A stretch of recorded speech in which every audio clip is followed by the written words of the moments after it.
universitas saya paling murah. Soalnya di antara Subandi, Unmu, itu di Uinhas paling murah dibanding universitas yang Unmu Jember ada ya? Ada ya.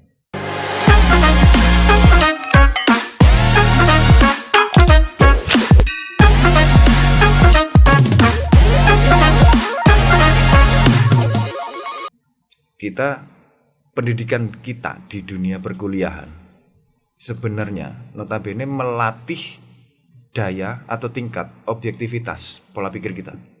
Benar nggak? Benar. Gitu ya. Jadi pernah ikut demo nggak? Pernah. Ngapain itu demo tentang apa? Demo tentang penurunan UKT. UKT itu apa? Uang kuliah tunggal. Oh. Kan saya kan anak ini kan pergerakan. Jadi sering ikut demo, menyuarakan suara-suara. Berarti pertanyaan saya salah tadi. Pernah ikut demo nggak? Sering. Wih salah ini pertanyaannya. Pergerakan ya. Mahasiswi Fakultas Islam. Nah, kalau ini nih kita ngomong tentang agama kita ya. Yang kebetulan kita sama-sama di KTP Islam. Iya kan? Cuman saya nggak tahu saya Islam beneran apa enggak. Iya toh? Iya. Terus saya ngaku-ngaku Islam begitu udah dipanggil sama Gusti Allah gitu kan. Kamu siapa? Dari sini. Kamu bukan Islam kok. Kan nggak tahu. Kan itu urusan nanti ketika dihisab dan lain-lain. Kita cuma ngaku-ngaku doang sebenarnya. Saya tadi ngomong apa ini?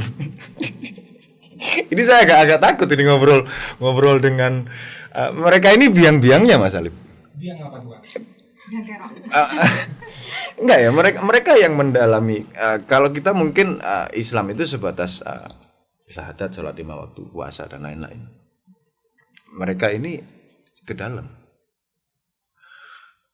mengupas habis ya tentang Islam itu apa?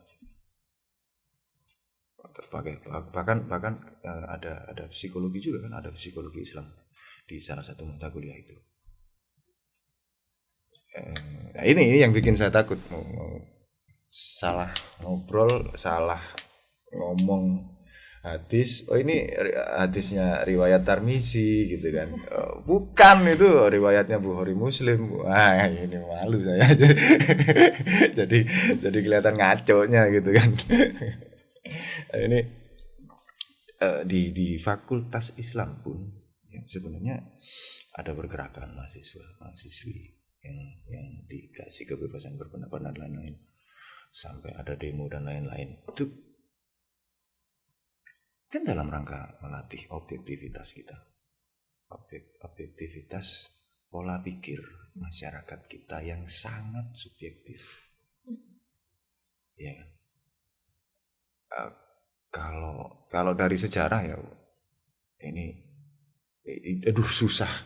Ini saya susah hari ini mau ngomong sejarah. Ada beberapa sejarah yang ditebang. Ya. Kan? Iya. Katanya ya. Main aman aja Mas Alif. Katanya. Ada sejarah beberapa sejarah yang ditebang, sejarah tentang kemerdekaan, sejarah tentang partikel yang ada di negara ini. Ada tapi nggak apa-apa lah, karena kita kebebasan kita berpendapat. Kalau mahasiswa, apalagi mahasiswa ya, ketika mahasiswa itu saya salut dengan mahasiswa, bukan karena saya pernah jadi mahasiswa, tidak. Tapi saat kita mahasiswa itu ada keinginan. Kalau siapa akrabnya dipanggil siapa sih? Dewi. Ya. Ini kalau Mbak Dewi nih, mungkin masa-masanya sudah ibarat senam itu. Sekarang mahasiswi yang sudah pendinginan. Ya. S1 itu pemanasan, penyiapan tenaga, dan di situ geloranya menggebu-gebu banget. Kadang-kadang kita lupa dengan mata kuliah. kita memperjuangkan ideologi. Ya. Atau organisasi. S1 itu seperti itu biasanya. Kalau S2 katanya, saya belum pernah di S2. Kalau S2 katanya itu masa-masa pendinginan, pendalaman materi. Kan gitu. Tapi saya kagum sama mahasiswa-mahasiswa kita.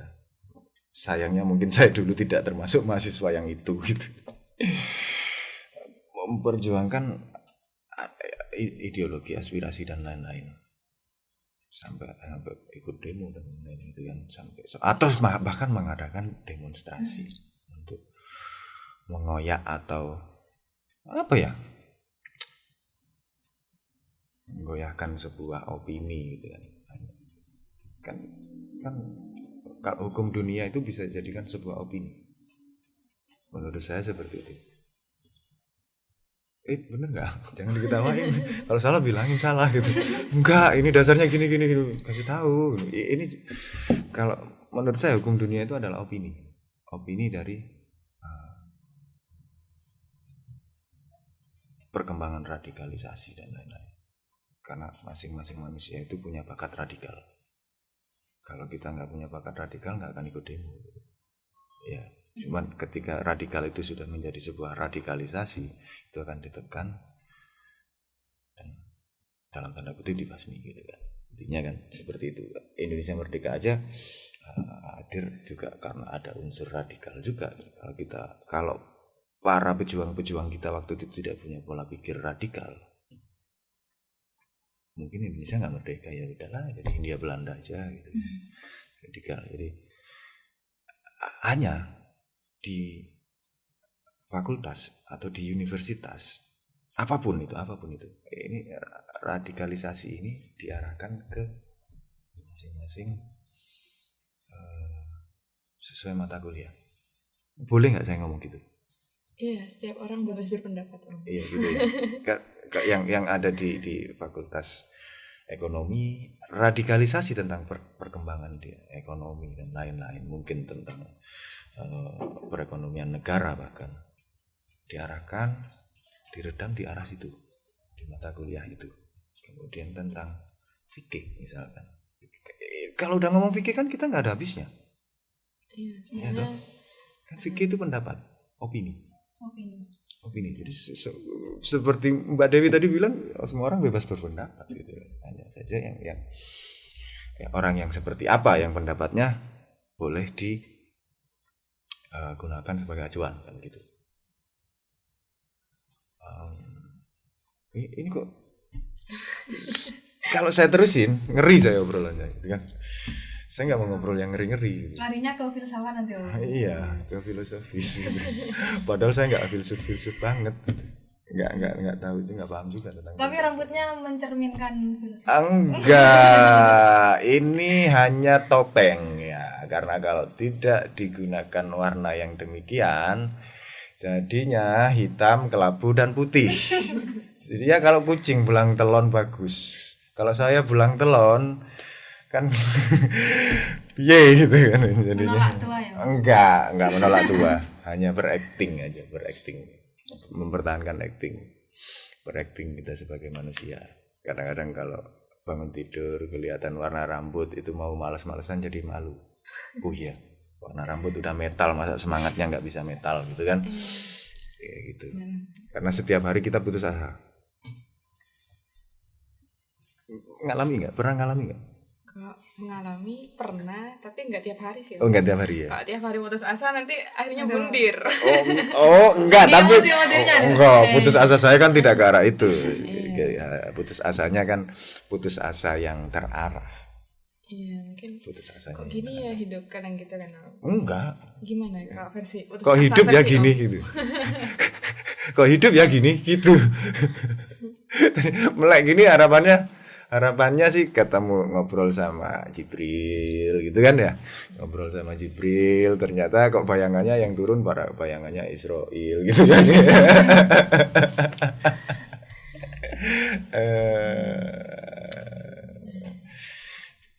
Di mata kuliah yang sedang kalian jalankan itu titiknya itu di mana sih?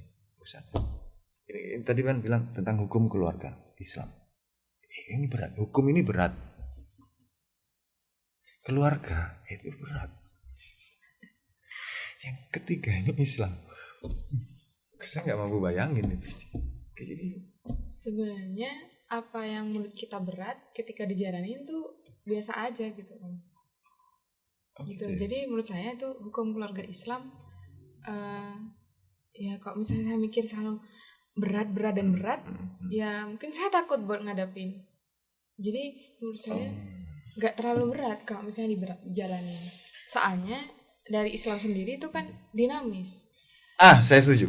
Saya setuju. Iya, soalnya Islam nggak monoton ke ini, kita nggak harus kayak gini. Semua persoalan dalam hidup pasti ada jawabannya di Islam itu. Entah itu dari hukum Islamnya, entah itu dari dari yang lainnya gitu, dari aspek Islam yang lainnya gitu. Saya setuju. Mudah-mudahan beberapa tahun lagi Anda jadi rektor ya. Amin dong. Amin. Rektor apa nih Om? Rektor di salah satu kampus terkemuka lah di Indonesia Raya ini, atau bahkan mungkin di Baghdad atau di Kuwait gitu kan. Pertukaran pelajar itu bagus nggak sih? Bagus Om menurut saya. Dari sudut pandang yang berbeda ya. Iya. Kalau dari sudut pandang komunitas saya waktu itu di Probolinggo, itu pertukaran pelajar itu dilarang. Kenapa? Karena gini, tak kasih contoh kalimatnya aja ya. Itu salah satu teman yang datang ke ruang guru lari-lari sambil ngos-ngosan. Ini sebuah kejadian. Pak, gawat Pak gitu. Apa? Kenapa? Ada pertukaran pelajar. Ternyata tawuran. Kalau pertukaran yang itu dalam artian ya kurang. Ya, makanya yang di komunitas saya itu dilarang. Oh, pertengkaran ya. Itu gimana? Oh, udah ada pertanyaan? Iya, ini dari teman kita di bawah lagi dengerin juga. Dari Mbak Arimbi. Pertanyaannya, saudara kita di Palestina sedang berjuang. Sebagai mahasiswi, ada nggak pembelaan dari kampus untuk membela atau semacam gerakan-gerakan membantu? Oke, satu dulu ya. Ini pendapatnya nih sebagai mahasiswi. Siapa dulu nih mau berpendapat? Sebagai ngikutin nggak? Sorry, ngikutin nggak? Nyambung. Palestina? Nyambung. Ngikutin ya. Apa kabar-kabarnya ngikutin ya? Ngikutin. Oke. Berarti kan tepat pertanyaannya. Gitu. Kalau di kampus UIN itu ada satu pergerakan. Mungkin pergerakan yang lain juga ikut. Tapi kan saya tidak tahu. Tahunya yang berkecil itu saja. Ya. Nggak boleh sebut merek nih. Oke. Nggak apa-apa kalau mau sebut aja, nggak apa-apa. Kalau di PMII Kuning itu kemarin sempat berapa hari yang lalu mengumpulkan donasi. Berupa uang. Berupa uang ya. Untuk dikirimkan sebagai bantuan ke korban-korban perang. Palestina. Ada delegasi nggak? Kalian ada bentuk ini nggak? Ada bentuk apa ya? Semacam ini kan kebetulan kita sama tim pergerakan nih, kan? Ya Mbak Dia ini kan salah satu tim pergerakan. Ada bikin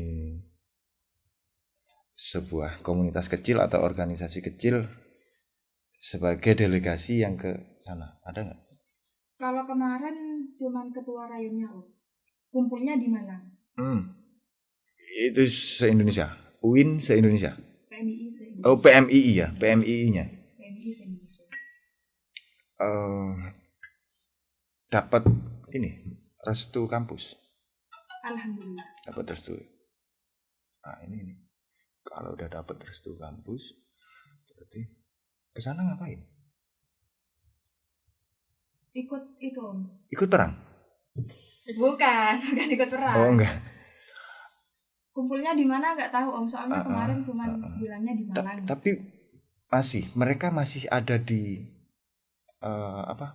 di Gaza, di jalur Gaza, masih ada di situ. Kayaknya sudah kembali ke ke Indonesia. semua ini aman ya. Alhamdulillah.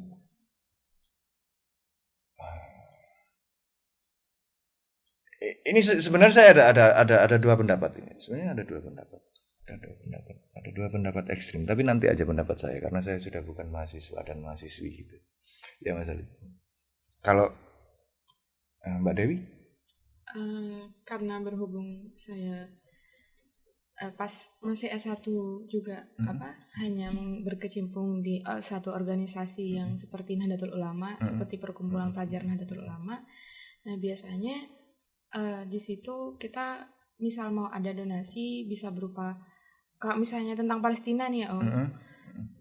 Biasanya kalau tentang Palestina tuh misal di Jogja itu kita di lampu merah itu di lampu merah itu nanti ada kota. Ada kota terus ada tulisannya Palestina, nyanyi berpuisi dan lain-lain itu. Tapi kalau misalnya yang untuk pengamen yang berpuisi atau yang ngamen atau manusia silver itu biasanya emang pekerjaannya emang profesinya.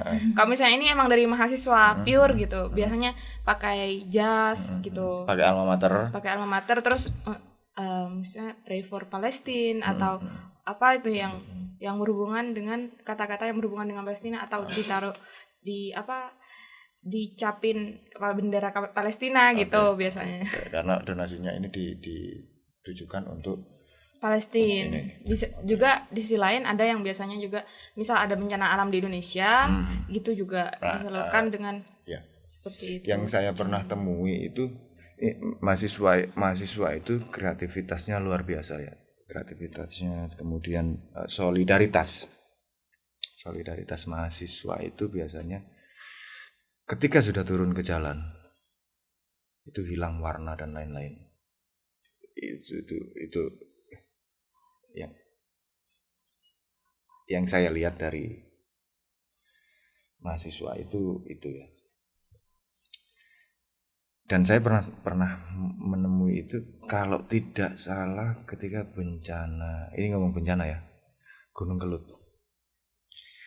Bencana Gunung Kelut itu saya pernah ada di situasi di Jogja. Itu ada beberapa mahasiswa yang saya nggak tahu.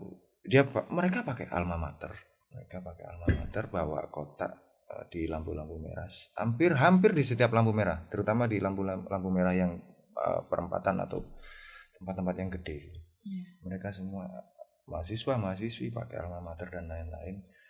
Ada beberapa yang diselingi dengan pantomim, berpuisi, ada yang deklamasi orasi itu. Biasanya kalau orasi sih biasa. Kalau menurut saya orasi biasa. Di situ mereka berpuisi. Jadi cuek aja berpuisi aja mereka, yang lain pada ini. Jadi memang ditujukan untuk sekedar memberikan hiburan bagi calon penyumbang gitu mungkin ya. Mungkin seperti itu. Itu yang pernah saya alami waktu itu di Jogja. Kreativitas seninya. Suasananya Jogja itu beda loh. Saya pernah lama jadi pengamen. Itu di Bandung, di Surabaya, di Bali, di Jogja. Apa ya? Hegemoninya tentang apresiasi seni itu di Jogja itu luar biasa dan masih sampai sekarang. Jadi kalau di Jogja kita udah merambah kemana-mana ya. Di Jogja ketika kita jadi pengamen kayak saya dulu, misalkan saya jadi pengamen di Jogja, kalau kita tidak dapat order reguler pun kita bisa hidup dari ngamen. Jadi dari kafe ke kafe itu kita bisa hidup tanpa ada. Bener banget. Tanpa ada ini. Soalnya juga di Jogja, jangankan pengamen yang masih ada masih ada effort untuk bawa gitar nyanyi. Bencong pun benci itu juga banyak tapi malam-malam. Biasanya kalau itu menghampiri teman-teman yang lagi nongkrong di perkopian dari tempat satu ke tempat lainnya. Tapi yang saya paling suka ketika ada di satu lampu merah terus ada pertunjukan angklung di sampingnya. Itu saya suka banget. Kayak seninya dapet, effortnya dapet gitu. Kayak beda sama kota lain. Kota lain yang mungkin rata-rata kalau misalnya emang ada pengamen musik di lampu merah itu mungkin cuma sekedar gitar sama salon. Kalau misalnya Jogja sampai angklung sama yang lainnya itu kan mereka mungkin komunitas apa gitu ya. Di suatu lampu merah dia kalau udah lampu merahnya merah jadi udah pertunjukan. Jadi kita kayak menikmati dan asik aja gitu. Dan ada aura mistis di Jogja ya yang secara tidak langsung ketika kita datang ke sebuah kafe. Jadi pengunjung kafe kemudian ada pertunjukan, entah di situ ada mini operet atau apa, atau yang paling booming sekarang ngamen lah di situ, dia di kafe. Secara nggak sadar kita ikut ngasih sesuatu di situ. Beda kalau kita ngafe di mungkin di Surabaya dulu oke. Jadi akhir-akhir ini apresiasi tentang seni itu mulai menipis.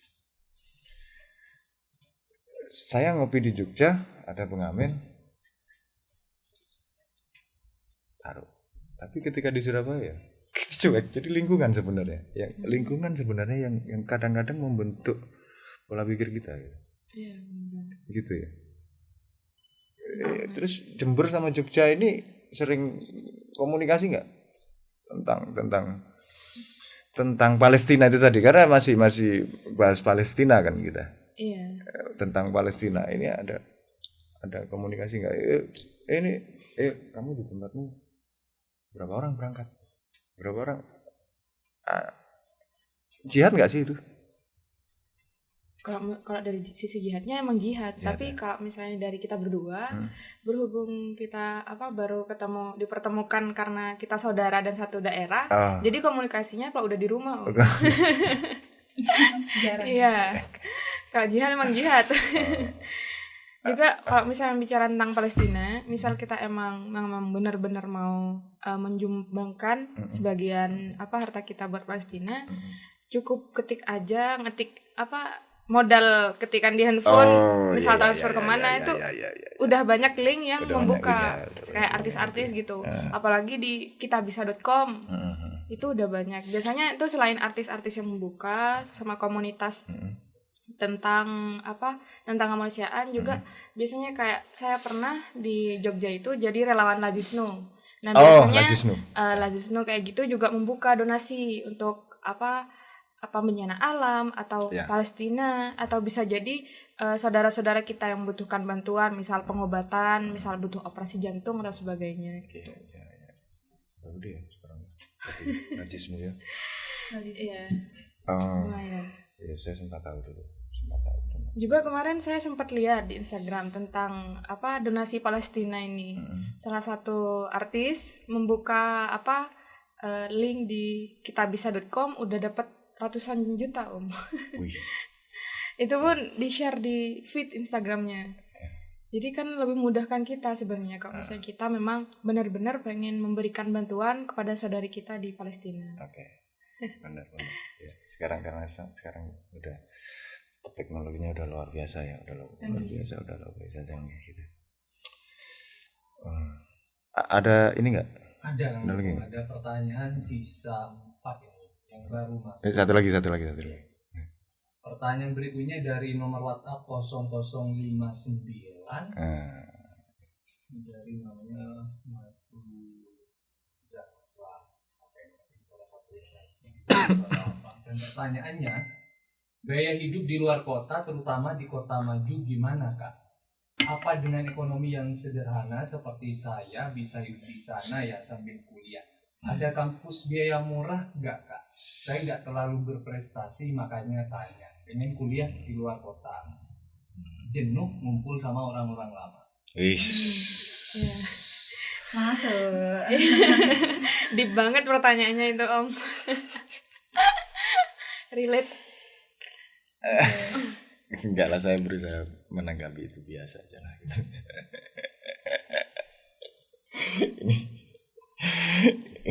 Ini pertanyaan yang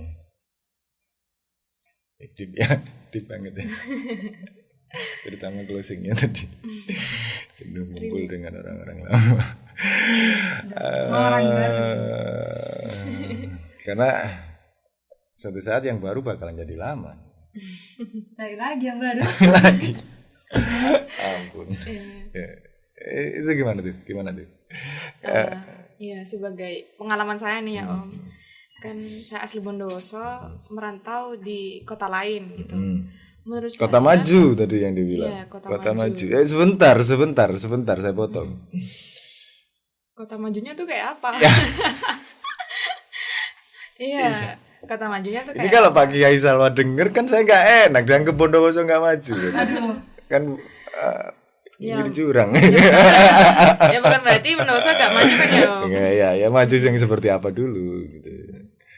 Mungkin kota besar lah ya mungkin ya. Kalau Bondowoso kota kecil oke. Mungkin kota besar. Gimana tuh bertahan di kota besar? Biaya yang murah. Ya kan Om? Di Jogja dulu, Jember.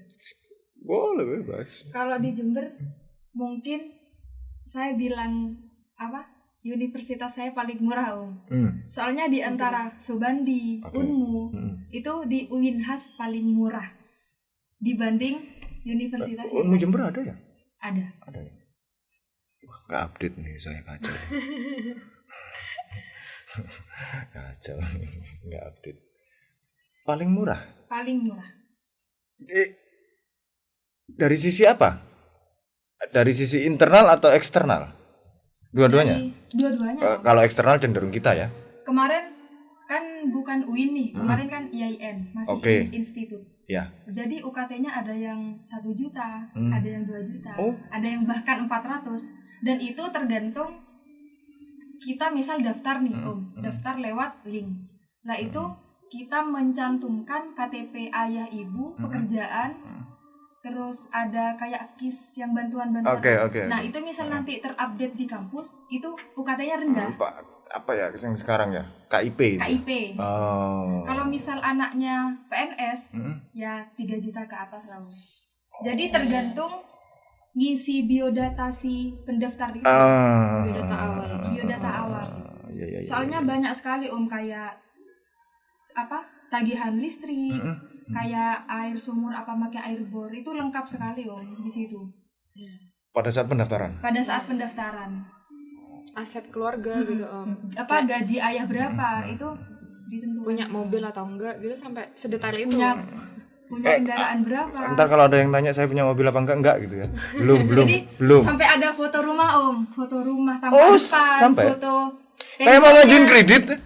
Iya Om. Jadi kan mau ngajuin kredit. Nanti yang menentukan UKT ya itu Om. Tergantung pendaftar.